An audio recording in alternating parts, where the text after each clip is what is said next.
ಚಿತ್ರದುರ್ಗದ ತಾರಾಸು ರಂಗಮಂದಿರದಲ್ಲಿ ವಸತಿ ಶಾಲೆ ಹಾಗೂ ವಸತಿ ನಿಲಯದ ಅಡುಗೆ ಸಿಬ್ಬಂದಿಗಳಿಗೆ ತರಬೇತಿ ಕಾರ್ಯಾಗಾರ ಹಮ್ಮಿಕೊಳ್ಳಲಾಗಿತ್ತು.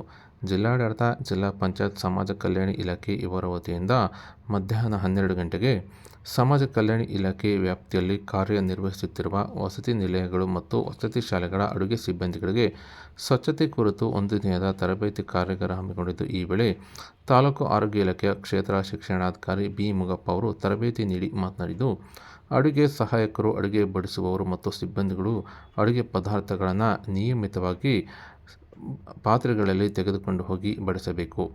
ಇನ್ನು ಮಕ್ಕಳಿಗೆ ನಾವು ಶಿಸ್ತನ್ನು ಕಲಿಸಬೇಕು. ಸಾಂಕ್ರಾಮಿಕ ರೋಗಗಳು ಬರುವುದನ್ನು ತಡೆಯಲು ನಾವು ಪ್ರತಿದಿನ ಹಾಸ್ಟೆಲ್ನ ಕೋಣೆಗಳನ್ನು ಸ್ವಚ್ಛಗೊಳಿಸಬೇಕು. ಇನ್ನು ತರಕಾರಿಗಳನ್ನು ಸ್ವಚ್ಛಗೊಳಿಸಿ ಅಡುಗೆಗೆ ಬಳಸಬೇಕು. ಉತ್ತಮ ಗುಣಮಟ್ಟದ ತರಕಾರಿ, ಸೊಪ್ಪುಗಳನ್ನು ಬಳಸಿ ಅಡುಗೆ ಮಾಡಬೇಕು. ಅಷ್ಟೇ ಅಲ್ಲದೆ ಇದೇ ವೇಳೆ ಮುಗಪ್ಪ ಅವರು ಹಾಡಿನ ಮೂಲಕ ಅಡುಗೆ ಸಿಬ್ಬಂದಿಗಳಿಗೆ ಹಾಗೂ ಸಹಾಯಕಿಯರಿಗೆ ಸ್ವಚ್ಛತೆ ಕುರಿತು ಜಾಗೃತಿಯನ್ನು ಮೂಡಿಸಿದ್ದಾರೆ. ಇನ್ನು ಈ ಸಂದರ್ಭದಲ್ಲಿ ಅಪರ ಜಿಲ್ಲಾಧಿಕಾರಿ ಬಿ.ಟಿ. ಕುಮಾರಸ್ವಾಮಿ, ಸಮಾಜ ಕಲ್ಯಾಣ ಇಲಾಖೆ ಜಂಟಿ ನಿರ್ದೇಶಕ ಜಗದೀಶ್ ಹೆಬ್ಬಳ್ಳಿ, ಜಿಲ್ಲಾ ಪರಿಶಿಷ್ಟ ವರ್ಗಗಳ ಕಲ್ಯಾಣ ಇಲಾಖೆ ಅಧಿಕಾರಿ ಪರಮೇಶ್ವರಪ್ಪ, ಸಮಾಜ ಕಲ್ಯಾಣ ಇಲಾಖೆ ಸಹಾಯಕ ನಿರ್ದೇಶಕ ವಿ. ಕೃಷ್ಣಮೂರ್ತಿ, ಸಹ ನಿರ್ದೇಶಕ ದಿನೇಶ್, ಸಂಪನ್ಮೂಲ ಅಧಿಕಾರಿಗಳಾದ ಡಾಕ್ಟರ್ ಪಾಲಾಕ್ಷ, ಕ್ಷೇತ್ರ ಆರೋಗ್ಯ ಶಿಕ್ಷಣಾಧಿಕಾರಿ ಬಿ. ಮುಗಪ್ಪ, ಆಹಾರ ಸುರಕ್ಷತಾ ಸಂರಕ್ಷಣಾಧಿಕಾರಿ ತಿರುಮಲೇಶ್, ಜಾನಕಿ, ಪ್ರಜ್ವಲ್, ಸಹಾಯಕ ಅಭಿಯಂತರರು ಮತ್ತು ಇಲಾಖೆಯ ಅಧಿಕಾರಿಗಳು ಮತ್ತು ಸಿಬ್ಬಂದಿಗಳು ಹಾಜರಿದ್ದರು.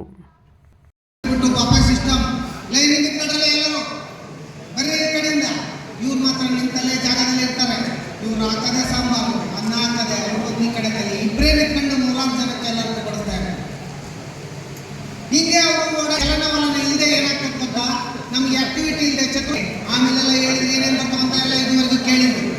ಈ ರೀತಿಯಾಗಿ ನಾವುಗಳು ಮಕ್ಕಳಿಗೆ ಶಿಸ್ತನ್ನು ಕಲಿಸುವುದರ ಮುಖಾಂತರ ಕೂಡಿಸಿ ಅವರಿಗೆ ಗುಣಪಡಿಸಬೇಕು. ಬಕೆಟ್ ಅಂತ ನೀಡಿ ಅವರಿಗೆ ಗುಣಪಡಿಸಬೇಕು ಹೊರತು ಆಮೇಲೆ ಎಲ್ಲರನ್ನು ಕೂಡಿಸಿ ನೀರನ್ನು ಕುಡಿಸಬೇಕಾಗ್ತದೆ.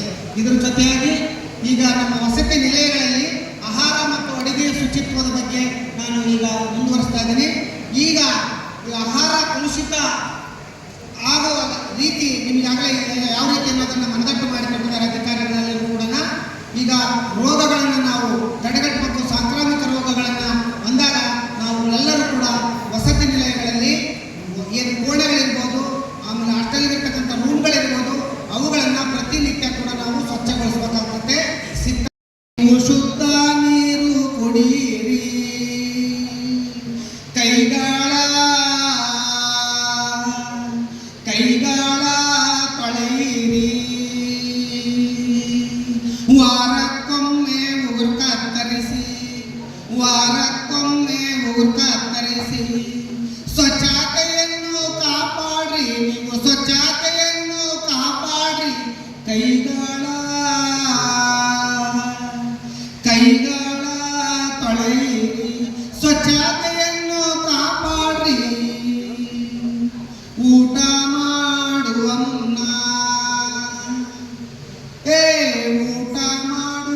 ಮುನ್ನ ಶೌಚಾಲಯ ಬಳಸಿದ ನಂತರ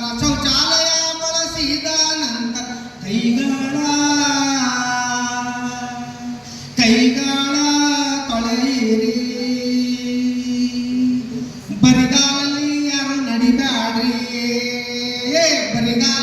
ಯಾರು ನಡಿಬ್ಯಾಡ್ರಿ, ಬಯಲೋ ಮಲಸಕ್ಕನ ಮಾಡಬ್ಯಾಡ್ರಿ. ಕೈಗಾಳ ತೊಳೆಯಿರಿ. ಈ ರೀತಿಯಾಗಿ